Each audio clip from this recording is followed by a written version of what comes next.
अध्याय 9 श्लोक संख्या 14 है ना। सततं कीर्तयन्तो मां यतन्तश्च दृढव्रताः नमश्चन्तश्च मां भक्त्या नित्ययुक्ता उपासते। यस सृष्टि मैया।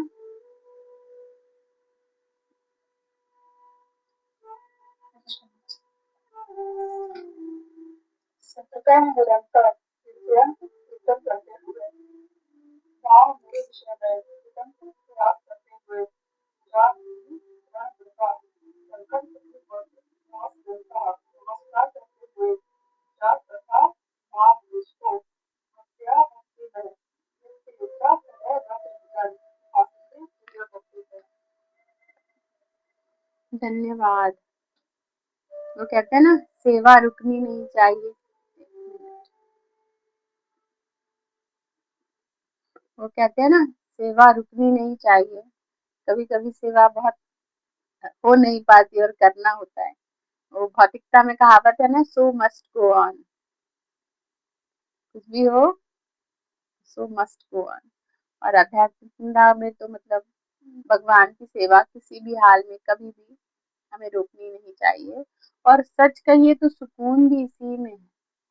जब सुकून ना मिले तो सुकून भी इसी में। तो इसीलिए जब हम ये सुनेंगे पढ़ेंगे तो बहुत सारे सवालों के जवाब मिलेंगे। इस दुख की घड़ी में भी हम सबको सुकून मिलेगा। तो हम समझते हैं आज क्या है। अध्याय 9 श्लोक संख्या 14 है ना। ये महात्मा मेरी महिमा का नित्य कीर्तन करते हुए, अभी हमने कल परसों क्या चर्चा की थी, महात्मा के ऊपर।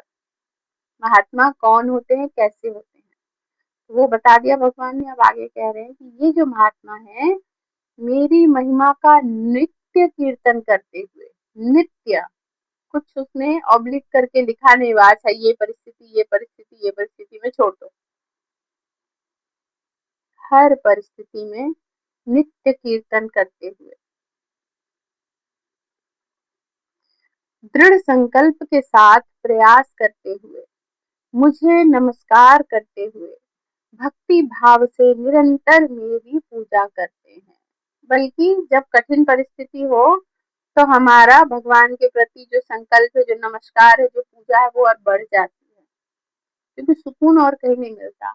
अभी आप देख लो, कुछ दिन पहले आरती माता जी के भी घर में अनहोनी घटना हुई थी। और उसमें चाहते वो तो ये कह सकते थे, कहने की भी बल्कि जरूरत नहीं थी, नहीं आई, अभी उनका मूड ठीक नहीं है। लेकिन अब इसमें दो चीजें हैं, एक होता है मूड ठीक नहीं है तो बच्चे नहीं जाते, एक होता है जब उनका मूड खराब होता है तब वो सबसे अपनों के पास जाना चाहते हैं। तो वो उन्होंने साबित कर दिया कि सबसे अपना ग्रुप कौन है ना, कौन लोग है, कहाँ उनका मन कर रहा था। दुख की अवस्था में बाकी पूरी दुनिया से इंसान भागना चाहता है, लेकिन जिसको अपना समझता है वहां जाना चाहता है। तो मुझे वो बात बहुत दिल को छुई थी, मुझे बहुत अच्छी लगी। तो हम दुख में भी भगवान के पास ही आते हैं तो हमें शांति मिलती है। तात्पर्य, सामान्य पुरुष को रबड़ की मोहर लगाकर महात्मा नहीं बनाया जा सकता है ना। कोई एक सामान्य पुरुष है, उसमें स्टैंप लग गया ये आज से महात्मा है, तो महात्मा नहीं बन सकता। स्टैंप लगाकर डिग्री मिल जाती है ना, नकली वाली, ओरिजिनल वाली नहीं, उसके लिए भी बहुत बहुत तामझाम करना पड़ता है। लेकिन जो नकली है, पैसे वैसे देकर या इधर उधर से आजकल बहुत क्लासेस चल के सबका MBA हो जा रहा है और पता नहीं क्या क्या, तो मोहर लगाकर उनको बना देते हैं। महात्मा सदैव भगवान कृष्ण के गुणों का कीर्तन करता रहता है। महात्मा वही है जो हर स्थिति में भगवान कृष्ण के गुणों का कीर्तन करे। मैंने पहले भी बताया, हमारे नजफगढ़ में एक माता जी है, मेरी एज की है, और आई थिंक पता नहीं 5-6 साल तो हो गए होंगे जब मैं यहाँ आई थी तब हुआ था। 4-5 साल तो हो गए होंगे, उनके प्रभु जी चले गए। और जब प्रभु जी जा रहे हैं, कंधों पर सब लाद कर ले जा रहे हैं, एक पत्नी की स्थिति आप सोचिए, कोई बहुत एज नहीं थी उनकी, है ना, और वो उस वक्त मतलब सबको रोक रही हैं, रो मत, कीर्तन करो, रो मत, कीर्तन करो। कितना सेटिस्फेक्शन और कितना विश्वास था भगवान के प्रति, कि जब करो, कीर्तन करो, ये उनका आखिरी समय है, उनके लिए अच्छा हो जाएगा, अपना रो, अपने में ही खाली लेपित मत रहो, उनके लिए कुछ करो। और जो शरीर इतना पापमय था, तो वो भक्ति नहीं कर पा रहा था, तो ठीक है ना, उसको टाइम पर भगवान ने ले लिया, और अब वो भक्ति कर पाएगा, क्यों, उसकी पत्नी भक्त है। तो भगवान जो करते हैं अच्छा ही करते हैं, कोई क्वेश्चन नहीं, जिस भी स्थिति में जो भी हो, वो बेहतर के लिए ही होता है। तो आगे समझते हैं कि महात्मा कौन है, जो सदैव कृष्ण के गुणों का कीर्तन करता है, हर हाल में, जिस हाल में रखोगे उस हाल में रहेंगे। भक्त यही तो दावा करता है ना, उसके पास कोई दूसरा कार्य नहीं रहता, वह सदैव कृष्ण के गुणगान में व्यस्त रहता है, और कोई कार्य ही नहीं, कुछ भी हो, कृष्ण का गुणगान जीवन में चलता रहे। सबके जीवन में कुछ ना कुछ घटित होता है ना। अभी बबली माता जी के प्रभु जी का एक्सीडेंट हो गया, मीनू माता जी के प्रभु जी का एक्सीडेंट हो गया, लेकिन एक भक्त हर हाल में गुणगान करता है। तो मीनू माता जी ने पता है क्या गुणगान किया, कहा कि माता जी ठीक उसी स्पॉट पर, आसपास ही जहाँ वो अभी एक्सपायर हुआ बच्चा, वहीं पर मेरे प्रभु जी का भी हुआ था, लेकिन भगवान ने रक्षा करी, क्योंकि हम भक्ति कर रहे हैं तो भगवान ने रक्षा करी। ये भी देखना होता है कि भगवान बेस्ट में से बेस्ट चीज निकालते हैं। वहां पर अभी वो था, गुंजाइश थी, तो भगवान ने रक्षा करी, और रक्षा के तुरंत बाद उनके प्रभु जी ने भी क्या बोला मीनू माता जी को, कि तेरे कृष्णा ने ही बचाया है। जब दुख की घड़ी में भी कम से कम जिनको भगवान का सिमरन हो जाए, बहुत बड़ी बात। तो भक्त है ना, हर हाल में भगवान का गुण खोजते हैं, कहाँ से गुणगान करें उनका। वह सदैव कृष्ण के गुणगान में व्यस्त रहता है। दूसरे शब्दों में वह निर्विशेषवादी होता है। जब गुणगान का प्रश्न उठे तो मनुष्य को चाहिए कि वह भगवान के पवित्र नाम, उनके नित्य रूप, उनके दिव्य गुणों तथा उनकी असामान्य लीलाओं की प्रशंसा करते हुए परमेश्वर को महिमान्वित करे। भगवान की एक एक चीज की जो लीलाएं हैं, सबका प्रशंसा करते हुए परमेश्वर को महिमान्वित करे। अब ये वर्ड भी हमें समझाने के लिए कहा गया है कि परमेश्वर को महिमान्वित करे। हम में से कौन है ऐसा जो भगवान को महिमान्वित कर सकता है? है ना, अगर डीपली समझा जाए तो हंसी आएगी, लेकिन कहते हैं ना कि शुद्ध भक्त प्रचार ही नहीं कर पाता। अगर प्रभुपाद अपने लेवल पे होते तो ये लाइन ही नहीं लिख पाते, लेकिन शुद्ध भक्त को प्रचार करने के लिए समझना पड़ता है, नीचे लेवल में आना पड़ता है, भक्त क्या समझते हैं, बाकी जो नए नए हैं वो क्या समझेंगे, क्या सोचेंगे, तो बताना पड़ता है उनकी भाषा में। उसे इन सारी वस्तुओं को महिमान्वित करना होता है। अतः महात्मा भगवान के प्रति आसक्त रहता है। तो वही महात्मा है जो हर हाल में, उसकी आसक्ति कहाँ है, मनुष्यों के लिए नहीं, भगवान के लिए, सेवा के लिए, कि सेवा नहीं छूटनी चाहिए। मेरा भी मन नहीं कर रहा होगा कि आज रहने देते हैं, है ना, लेकिन सेवा नहीं छूटनी चाहिए। हम अपनी आसक्ति में नहीं रह सकते कि हमें तकलीफ हो रही है। हम कौन है, कुछ भी नहीं है, हमें क्या तकलीफ हो रही है, कुछ नहीं हो रही, अपने को महत्व ही नहीं देना। जो व्यक्ति परमेश्वर के निराकार रूप ब्रह्म ज्योति के प्रति आसक्त होता है, उसे भगवत गीता में महात्मा नहीं कहा गया है। देखो ये क्लियर बता रहे हैं कि किनको महात्मा नहीं कहा गया है, जो निराकार रूप के प्रति या ब्रह्म ज्योति के प्रति आसक्त होते हैं, उनको नहीं कहा गया है। उसे अगले श्लोक में अन्य प्रकार से वर्णित किया गया है। महात्मा सदैव भक्ति के विविध कार्यों में यथा विष्णु के श्रवण कीर्तन में व्यस्त रहता है। क्या कार्य में व्यस्त है महात्मा? सदैव विष्णु के श्रवण और स्मरण में, उनके ही विविध कार्य में, कभी उनको सजाने में, कभी उनको नहाने में, कभी उनको उठाने में, कभी उनकी नजर उतारने में, कभी उनको वस्त्र बनाने में, कभी है ना उनके बारे में सुनने में, कभी उनके बारे में बोलने में, मतलब कुछ भी करो उनकी बात करेंगे। एक जो पति होता है ना, खासकर नव विवाहित पति पत्नी में, अगर पति आसक्त है ना, घर में आप कोई भी चर्चा चलाओ, वो हर बात में अपनी पत्नी को ले आएगा। हो सकता है बुराई भी, कभी कभी बुराई भी कर देता सबके, अरे ये तो ऐसी है, लेकिन वो हर बात में उसके लिए सोचता है, इसीलिए उसको ले आता है, उसके बिना उसकी कोई बात आगे नहीं बढ़ती। एक माता पिता जब बच्चे में आसक्त होते हैं तो हर कोई भी चर्चा हो अपने बच्चे की बात करेगा, है ना। कहीं भी हम किसी से मिले, अच्छा आज उसने ना माँ बोला पहली बार, तो आसक्ति हो गई। सामने वाला सोचेगा इसमें क्या है, सबका बच्चा पहली बार माँ ही बोलता, हमारा भी बोला था, क्या मन में सोचेगा, बोलेगा नहीं पर मन में सोचेगा। तो ये आसक्ति ही तो है। तो जैसा कि मतलब, और ये आसक्ति हमें क्या कहा जा रहा है, ट्रांसफर करनी है भगवान के लिए। अब भक्त की आसक्ति कैसे दिखती है, आ, यहाँ पर कृष्ण की गुणगान या कृष्ण की जो रासलीला के बारे में, या गोपियों का वस्त्र हरण के बारे में, या कृष्ण की चलो दामोदर लीला के बारे में किन किन ने सुना है? ऑलमोस्ट सबके हैंड रेज है ना, ऑलमोस्ट सबके हैंड रेज। तो जिन्होंने सुन लिया, तो अब उसको फिर से क्यों सुनना है? हो गया ना, सुन लिया, फिर से क्यों सुनना है? आसक्ति, आनंद आ रहा है, 10 बार कहा जाए। महाराज सोचो ना, जब महाराज भक्ति वैष्णव स्वामी महाराज को जब देखते कथा करते हुए, वो आज से कथा कर रहे हैं क्या? यही करते करते उनका पूरा जीवन बीत गया। तो लेकिन वो जब कथा करते हैं तो ऐसा लगता है वो पहली बार स्टोरी बोल रहे हैं, इतना आनंद लेते हैं, उसमें घुस जाते हैं, एक एक लीला बताते रहते हैं, ऐसे हुआ फिर वैसे हुआ फिर इतना डिटेल, कितना आनंद हमें बता रहे हैं कि महाराज खुद ही आनंद ले रहे हैं उसमें, वो खुद ही आनंद ले रहे होते हैं। क्यों? भक्त को आसक्ति है भगवान से, तो वो उनकी उसी बात को कह कह के फिर आनंद ले लेता है।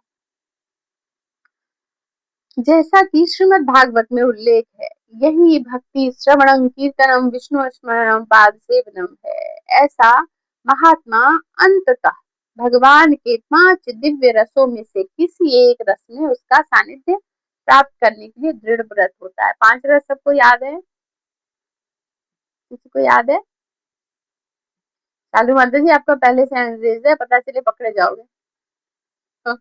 तो अगर याद है तो ठीक है, नहीं तो हैंड डाउन। किसी को याद है 5 रस? ये दीप्ति मैया। हरे कृष्ण माता जी। माता जी मुझे 5 रस श्रृंगार रस, हास्य रस, दीप रस, विभत्स रस, शांत रस।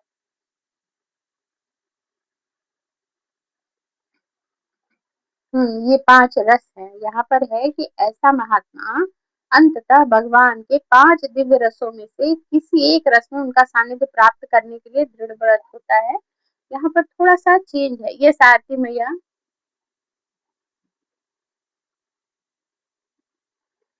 म्यूट है आपका माता जी। आरती माता जी आपका।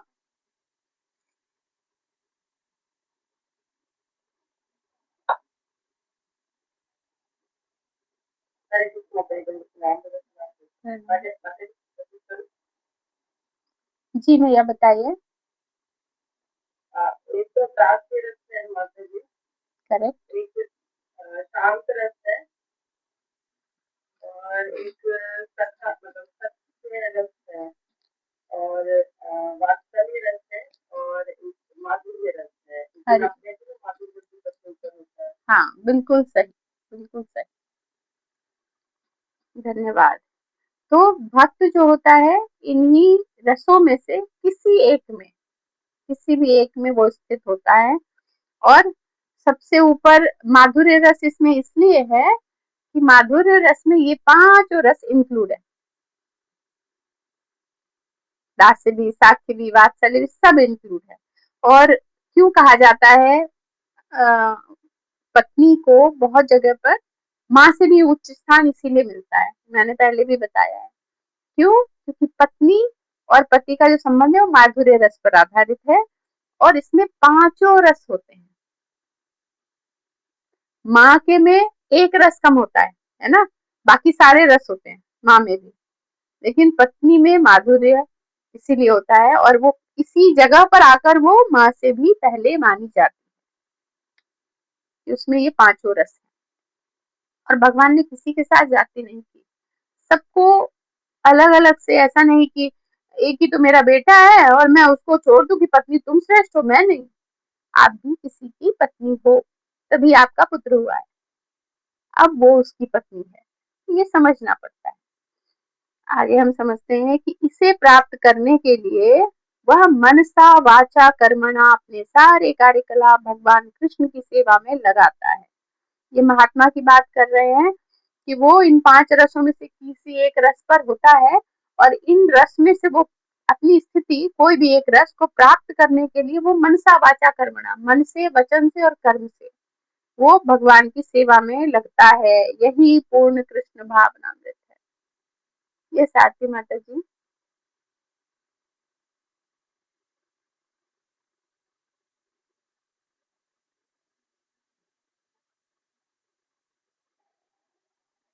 मतलब ये पहले वाला सेंटेंस है। अच्छा, भक्ति में कुछ कार्य हैं जिन्हें दृढ़ व्रत कहा जाता है, जैसे प्रत्येक एकादशी को तथा भगवान के आविर्भाव दिवस जन्माष्टमी पर उपवास करना दृढ़ता पूर्वक, किसी भी तरह से वो छूटे नहीं।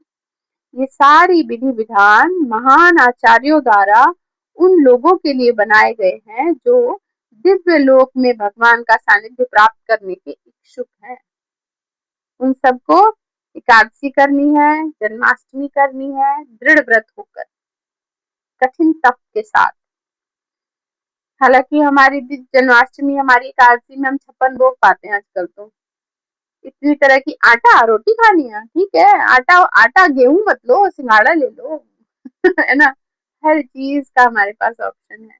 चावल खाना है वो नहीं लो, सामक ले लो। खिचड़ी खानी है, चावल की जगह सामक डाल दो। मतलब सब्जी खानी है, पनीर ले लो, आलू ले लो। नमक खाना है, सेंधा ले लो। मतलब हर चीज का तोड़ निकाल रखा है। लेकिन यहाँ पर कहा गया है दृढ़ व्रत, तो टाइम पास वाला नहीं करना, फिर बहुत जन्म लगेंगे, तो हमें दृढ़ व्रत होकर करना है। महात्मा इन विधि विधानों का दृढ़ता से पालन करते हैं, फलतः उनके लिए वंचित फल की प्राप्ति निश्चित रहती है। जो उनका वांछित फल है, क्या है उनका वांछित फल? कि भगवान के साथ, ऊपर हमने पढ़ा था ना, क्या लाइन क्या था, दिव्य लोक में उनके सानिध्य प्राप्त करने का इच्छुक है ना, भगवान के साथ रहना, तो उसके ये है उसका वांछित फल और वो उसकी निश्चित रहती है अगर ऐसा कर्म करे तो। जैसा कि इसी अध्याय के द्वितीय श्लोक में कहा गया है, यह भक्ति न केवल सरल है अपितु इसे सुख पूर्वक किया जा सकता है। क्या कहा गया है? ये भक्ति न केवल सरल है बल्कि इसे सुख पूर्वक किया जा सकता है। राज विद्या राजगुह्यम पवित्रम मिदमुत्तमम, है ना, ये हम सबको याद है ना श्लोक, याद है किसी को? राज विद्या राजगुह्यम पवित्रम इदम उत्तमं प्रत्यक्षं भगवं धर्म्यं सुसुखं कर्तुम्यव्ययम्। भगवान इसमें क्या कह रहे हैं? यह ज्ञान सब विद्याओं का राजा है जो समस्त रहस्यों में सर्वाधिक गोपनीय है। यह परम शुद्ध है और चूंकि यह आत्मा की प्रत्यक्ष अनुभूति कराने वाला है, अतः यह धर्म का सिद्धांत है। यह अविनाशी है और अत्यंत सुख पूर्वक संपन्न किया जाता है। है ना, ये लाइन यहाँ पर कही गई है कि अत्यंत सुखपूर्वक संपन्न किया जाता है। इसके लिए कोई कठिन तपस्या करने की आवश्यकता नहीं पड़ती। मनुष्य सक्षम गुरु के निर्देशन में इस जीवन को गृहस्थ, सन्यासी या ब्रह्मचारी रहते हुए भक्ति में बिता सकता है। यहाँ सक्षम गुरु बहुत जरूरी है। आप सबको ना, आप लोग एक बार अपने पीछे जाकर अपने अपने लाइफ में झांकना। आपने पढ़ाई की है, आपका जो सब्जेक्ट फेवरेट है अभी भी, पक्का उसके गुरु बहुत अच्छे रहे होंगे, पढ़ाने वाले टीचर बहुत अच्छे रहे होंगे, तो आपको वो सब्जेक्ट फेवरेट करा दिया। इसीलिए गुरु की आवश्यकता जीवन में हमेशा रहती है, और अगर गुरु सक्षम है तो वो विष को भी अमृत बनाकर आपको दे देगा। तो वही यहाँ पर कहा जा रहा है, सक्षम गुरु। क्योंकि आप देखो ना, ये भगवत गीता मैं पहले भी तो पढ़ती थी, मुझे तो याद है, आप सबका नहीं पता, मैं तो पढ़ती थी, 10th में भी पढ़ा, उतना याद है, जबकि मेरी मेमोरी अच्छी नहीं है, पुरानी मुझे चीजें याद नहीं है, लेकिन क्या क्या याद है 10th में पढ़ा था मैंने, क्लास 10th की एग्जाम के बाद समझ नहीं आया। फिर थोड़े दिन बाद फिर जो उस जगह फिर पढ़ा, समझ नहीं आया। फिर लास्ट में जब मैं प्रेग्नेंट थी, फिर पढ़ा था कि अच्छा होता है बच्चे के लिए, बच्चे की बुद्धि अच्छी होती है, पढ़ा, समझ नहीं आया। लेकिन अंतिम बार क्या करा, मैंने प्रार्थना करी, तो मुझे नहीं पता मुझे क्यों समझ में नहीं आ रहा, मुझे जानना है भगवान। भगवान को तो मानते थे ना, गुरु नहीं जानते थे। मुझे जानना है भगवान, रास्ता दिखाओ, मुझे नहीं पता, मुझे इसको अच्छे से जानना है। और एक जिद बच्चा करता है, ऐसे करके रख दिया मैं, रख दी उस वक्त भगवत गीता।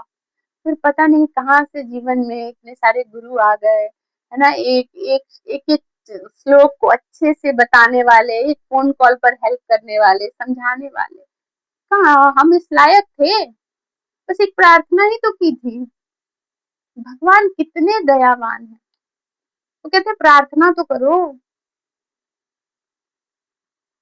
तो फिर जीवन में गुरु आए, और फिर उन्होंने क्या किया, जो कुछ समझ में नहीं आ रहा था उसको इतने अच्छे से समझाया, इतना दिया कि उसका 1% में भी तुम बाकियों को दे सकते हो। 1% भी तुम्हें मिल जाए ना, तो तुम बाकियों को भी दे पाओगे, 1% इतना ज्यादा है।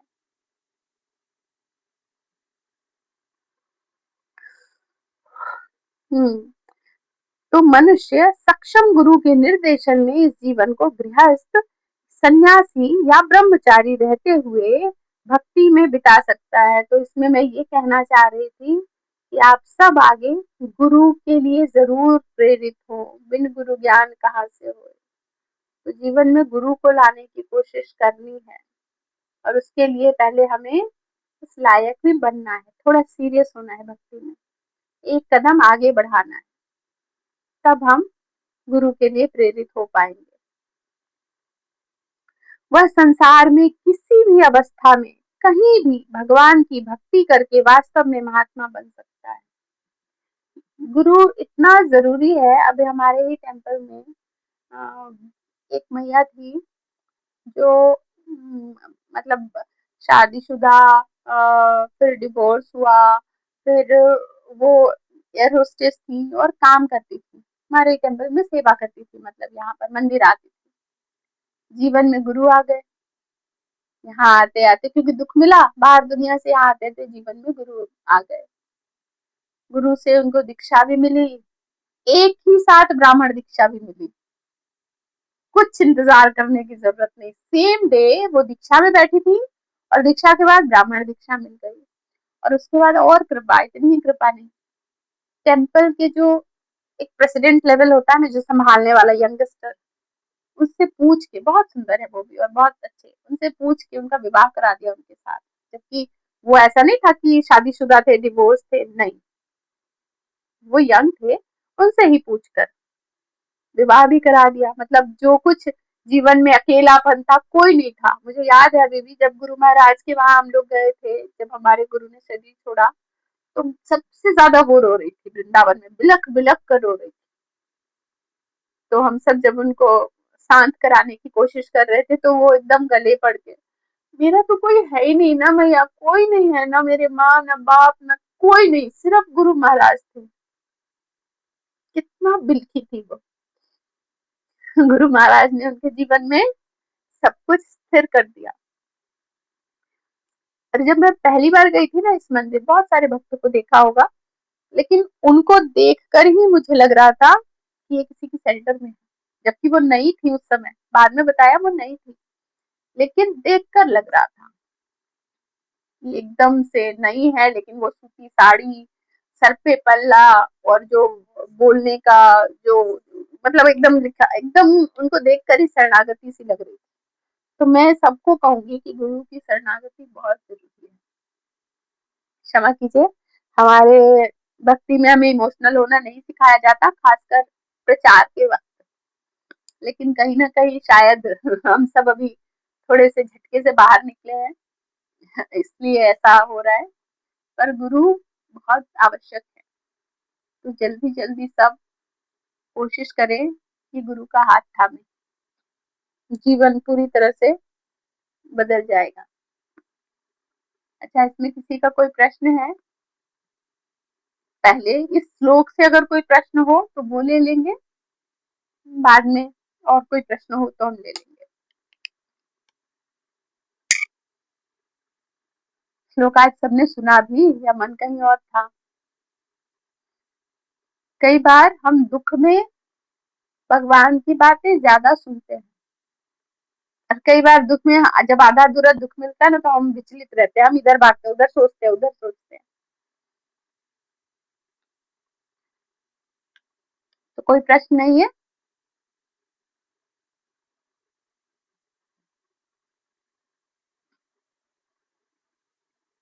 ठीक है, फिर मैं ये लिंक ऑफ कर दूं।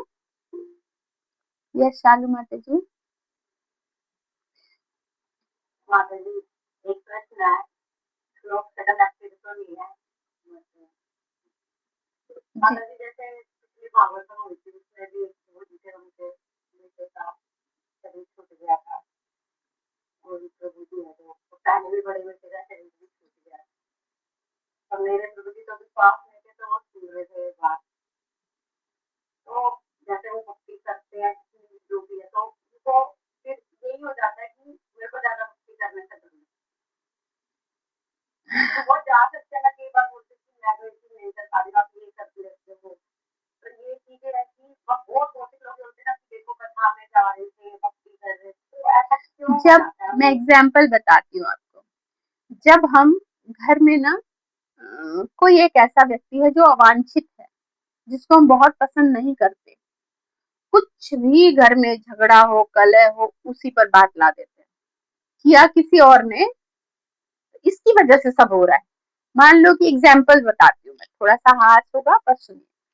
मान लो कि हमारे प्रभु जी से लड़ाई हो गई, ठीक, और उसका कारण मदर इन लॉ हो, ठीक है। लेकिन हमें क्या करना, हमारे सामने तो प्रभु जी और वो हमारे हैं, हम उनको बोले, लेकिन हम सारा दोष पीछे सास पे डालते रहते हैं। क्यों? अवांछित, उतना प्रेम नहीं है। लेकिन वहीं पर सेम, अगर मायके में माँ है, भैया है, और उनकी कोई बात यहाँ ससुराल में चल रही हो, हम दोष नहीं आने देते। चाहे उनका दोष हो भी तब भी हम जोर से बोल देंगे, उनकी वजह से क्यों होगा, क्यों बोला, उनका नाम क्यों लिया। प्रेम। तो जब भगवान से हम प्रेम करते हैं, तो उनका डायरेक्ट दोष दिखता हुआ भी हम अपने सर पे लेने को तैयार होते हैं। और जब वो प्रेम नहीं है, तो हम हर चीज, देखा पिछले भागवत को भी ऐसा हुआ, अरे रोज कीड़े मकोड़े की तरह इंसान मर रहे हैं, भगवान ने दया की कि भागवतम में ले गया वो बच्चा पिछली बार जो कभी नहीं आता था, उसकी मृत्यु तो सबकी तय है, हम सब ने फिक्स सुन रखा है इतने दिन, है ना। इतने दिन से यही तो सुन रहे कि मृत्यु तो तय है। अब भगवान ने कृपा क्या की, वो बच्चा जो कभी नहीं आता था, वो उस दिन प्रसादम उसने किया, पूरा आया था, पूरी सेवा करी, जाते हुए सचिपति प्रभु के पैर छुए थे, नित्यानंद प्रभु के पैर छुए, सब भक्तों का पैर छू के आशीर्वाद लिया, सबको लग रहा था वही क्या बात है, कभी नहीं आता था। और उसके बाद उसने प्रसादम में भरपूर सेवा करी, और उसके बाद उसका शरीर छूटा। भगवान ने क्या किया उसके साथ, देख रहे हो, उसका रुत जो डायरेक्शन कहीं और था, डायरेक्शन बदल के ले गए कि अब फ्रेश शरीर देंगे, भक्ति करेगा। ये क्यों नहीं सोच रहे? और वो उनके पिता तक बहुत अच्छे, अभी तक फुल्ली इवॉल्व है, फुल्ली रोज सेवा, है ना। अभी भी उनके घर ही आए थे महाराज, जो है ना, रुक्मिणी, सॉरी मुझे उनका पूरा नाम याद अभी तक भूला नहीं ना। तो भक्ति वेदांत रुक्मिणी कृष्ण, कृष्ण, रुक्मिणी कृष्ण महाराज, तो वो उनके घर ही आए थे। कितनी कृपा चाहिए। और वो भी आने वाले थे इस ग्रेस सचिपति प्रभु के घर पे, लेकिन प्रभु जी ने कृपा वहां दे दी। इतनी कृपा चाहिए। और हमारी नजफगढ़ में माता जी हैं, कृष्ण करुणा सखी माता जी महाराज, जो नजफगढ़ तो छोड़ दो, वो टेम्पल में भर आते हैं, या कोई बहुत बड़ा कोई ऐसा ही हो बिरला, उसके घर आएंगे, किसी को बिना बताए उनके घर आए, क्योंकि उनके प्रभु जी का काफी टाइम से, विवाह के टाइम ही कैंसर था, उनको बिना बताए शायद विवाह हुआ था। तो बहुत साल, तब भी उन्होंने 13-15 साल से ज्यादा सरवाइव कर लिया। तो जाना था, तो महाराज आए। तो अब क्यों नहीं सोच सकते हम भी कि अभी मैया भी इसमें कनेक्ट हो रही थी। और पुत्र का जो था वो बिल्कुल कहीं और माइंड था। मृत्यु, पहली बात, मृत्यु तय है, भगवान लेके नहीं गए, भगवान नहीं लेके गए। मृत्यु पहले से फिक्स होती है, वो अचानक से नहीं आती। मृत्यु पहले से फिक्स है। भगवान ने क्या किया कि इनके पहले पति जाएंगे, फिर बेटा जाएगा, ये कैसे रहेगी, कनेक्ट करा दिया भक्ति से। उसके बाद बेटे को ले जाना है, ठीक है, थोड़ी इनको सेंस दे दी कि तुम भगवान उनके नाम की माला करो, उसको मैं पुरुषोत्तम मास में लेके जाऊंगा, है ना, जब तय ही है तो मैं ऐसे ऐसे अच्छा अच्छा ले जाऊंगा। भगवान तो अपने हिसाब से सब अच्छा ही करते हैं। जो चीज तय है पहले से, हमारे हाथ में है ही नहीं, वो होनी ही है, उसको थोड़ा अच्छे से, उसकी गति अच्छी कर देना, और क्या चाहिए। हम अपना जीवन ना इतना ही देख रहे हैं कि ओ हम ये जी रहे थे और हम ये मर गए। लेकिन हमने सुना है कि ब्रह्मा जी की लाइफ एक बिजली की कड़क के बराबर है। तो हमारी लाइफ, ये जो अभी हम जी रहे हैं 10, 20, 25, 50 साल, इसकी कोई कीमत है? कोई कीमत नहीं है। तो फिर भगवान ने देखा कि ये रूटेड गंदा हो रहा है बच्चा, इसको फ्रेश रूट दे दो। ये इसमें तो इसके दोस्त ऐसे हैं, इसने लत पकड़ ली है, छोड़ेगा नहीं, तो रूट चेंज कर दो। जबकि मृत्यु तय थी, भगवान लेके नहीं गए हैं।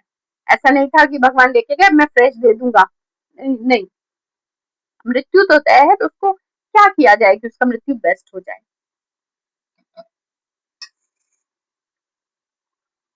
माता जी का है ये है ना, भौतिकतावादी लोग इतने प्रश्न उठा देते हैं, जैसे मैं के आसपास के कि अभी ऐसा हुआ या वो, तो उस वजह से थोड़ा सा उनको जवाब देना मुश्किल हो जाता है। पर आंसर मिल गया, ऐसे ही धीरे धीरे हम पूछेंगे तो आंसर मिलेगा। हाँ, मैंने सोचा पूछूं कि नहीं पूछूं, बट अब अच्छा लग रहा है पूछ कर, काम से काम। मैं रेडी हूँ, ऐसे बहुत सारे सवाल आएंगे अभी, हृदय खुलेगा तो सबके अंदर से कुछ ना कुछ निकलेगा। ये साथी मैया सुना।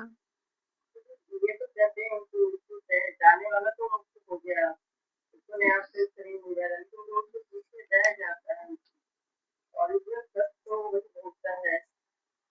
हाँ, ये तो है। और हमने क्या सुना है, देखो पहला तो ये कि किसी को फ्री में कुछ नहीं मिलता यहाँ। दुख मिला, उसने ऐसा कर्म किया तो दुख मिला। यहाँ तो एक पुत्र की बात है, युधिष्ठिर महाराज के 100 पुत्र गए, है ना, 100 पुत्रों का विनाश हो गया था। क्यों? हमने वो भी जानते हैं कि क्यों हुआ था। कोई ना कोई कर्म आड़े आते हैं। तो यहाँ भी कर्म आड़े आया है, लेकिन भगवान ने क्या किया, पहले ही एक मजबूत रस्सी उनके हाथों में थमा दी कि वो इस दुख की घड़ी में, इस खाई में नहीं गिरेंगे। थोड़े दिन का होगा, लेकिन अगर वो भक्ति में भगवान को उन्होंने दृढ़ता से पकड़ा होगा, तो अपने आप यहाँ वापस आ जाएंगे।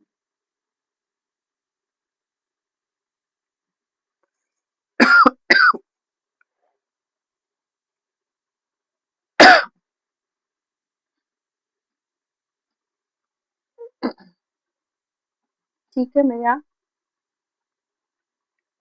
तो हम सब, हरे कृष्णा माता जी। यस दीप्ति मैया। माता जी मैं क्षमा चाहती हूँ, मेरे दाल रोटी का टाइम होना, क्या मैं वेट कर सकती हूँ? बिल्कुल बिल्कुल। तो मेर, यस माता जी, आप बता दीजिए क्या प्रश्न था इसका? मेरा मैं एक बात करूँगी। मेरा एक प्रश्न था दीप्ति मैया, मैं आपको हमेशा तिलक में देखती थी, तो अभी क्यों नहीं देख पा रहे? माता जी मैं बहुत बहुत क्षमा चाहती हूँ, सूर्य का 5वां दिन में 5 दिन तक अपने घर के मंदिर में, तो अभी अपने रूम के मंदिर में नहीं जाती। कल कल दोबारा से नहाऊंगी तब जाऊंगी साफ सुथरा होकर। जैसे मैं नहा रही हूँ, हर दिन नहा लेती हूँ, तो 5 दिन तक मैं मंदिर में नहीं जाती हूँ माता जी। तो और ऊपर कुछ उसमें चंदन रखा रहता है भगवान जी को तो चढ़ाने उसमें ये करना है कि गोपी चंदन इस तरफ रखना है, मंदिर में नहीं रखना। हर वक्त, जैसे हम भगवत गीता भी मंदिर में नहीं रखते कि कुछ ऐसा ना हो कि हम ना जा पाए, वैसे ही गोपी चंदन भगवत गीता अपने लिए अलग से रखनी है कि उसको हम हर हाल में छू सकें। सॉरी, मुझे क्षमा कीजिए, पर मुझे अच्छा नहीं लग रहा था, बार बार दिख रहा था इसलिए बोला।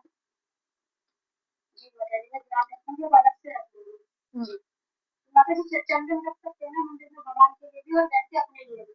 हाँ, कई जगह रखा जाता है, भगवान के लिए सब अलग है, अपने लिए अलग है।